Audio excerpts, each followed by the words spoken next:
9 સપ્ટેમ્બરે નડિયાદમાંથી ઝડપાયેલ ધર્માંતરણનો જે મામલો હતો તેમાં નડિયાદમાં ખ્રિસ્તી સંસ્થાના ધર્માંતરણનું આંતરરાષ્ટ્રીય કનેક્શન સામે આવી રહ્યું છે।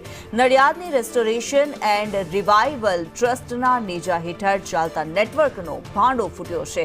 ફરિયાદી આકાશ પટેલ દ્વારા ઈસુરા માર્ગે ચાલતા વર્ગની ફરિયાદ કરવામાં આવી હતી। આંતરરાષ્ટ્રીય ફંડથી ધર્માંતરણ કરવામાં આવતું હતું। આરોપી સ્ટીવનના બેંક એકાઉન્ટ, લેપટોપ, મોબાઈલને એફએસએલ તપાસમાં લેવાયા છે। આરોપી સ્ટીવન મેકવાનના ખાતામાં 3 વર્ષમાં 1 કરોડ 34 લાખના ટ્રાન્ઝેક્શન મળી આવ્યા છે।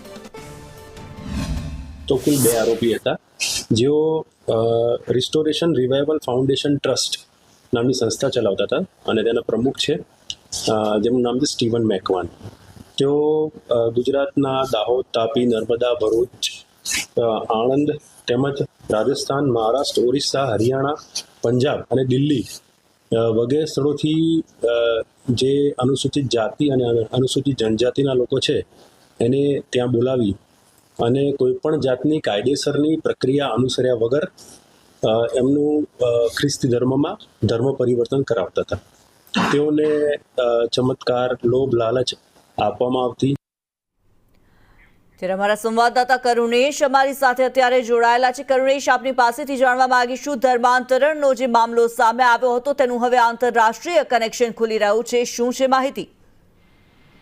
જી કિન્નરી, આ સમગ્ર જે ઘટના છે 9 સપ્ટેમ્બરની હતી। 9 સપ્ટેમ્બરના રોજ હિન્દુ સંગઠન દ્વારા, હિન્દુ ધર્મ સેના દ્વારા જે જગ્યાએ ધર્માંતરણની આ પ્રવૃત્તિ ચાલતી હતી તે મિશન રોડ પાસે આશીર્વાદ સોસાયટીમાં ચાલતી હતી। સમગ્ર પ્રક્રિયા, ધર્માંતરણની પ્રક્રિયા ચાલતી હતી, તેના ઉપર રેડ કરવામાં આવી અને આ રેડ દરમિયાન જે રીતે તમામ જે જગ્યા હતી તે જગ્યા ઉપરથી લગભગ 50 જેટલા જે યુવક યુવતીઓ હતા અને તેની અંદર 7 જેટલા સગીર પણ હતા। આ તમામ લોકોને બ્રેઇન વોશ કરીને ધર્માંતરણની પ્રવૃત્તિ ચલાવવામાં આવી રહી હતી અને સ્ટીવન મેકવાન નામનો જે વ્યક્તિ છે તેના દ્વારા સમગ્ર પ્રવૃત્તિ ચલાવવામાં આવી રહી હતી। ત્યારે જ્યારે રેડ પાડી તે દરમિયાન પોલીસને જાણ કરવામાં આવી હતી અને પોલીસ દ્વારા એફઆઈઆર દાખલ કરીને આ સમગ્ર મામલે આગળ વધુ તપાસ કરવામાં આવી હતી। તપાસ કરતા અનેક ચોંકાવનારા ખુલાસાઓ થયા છે।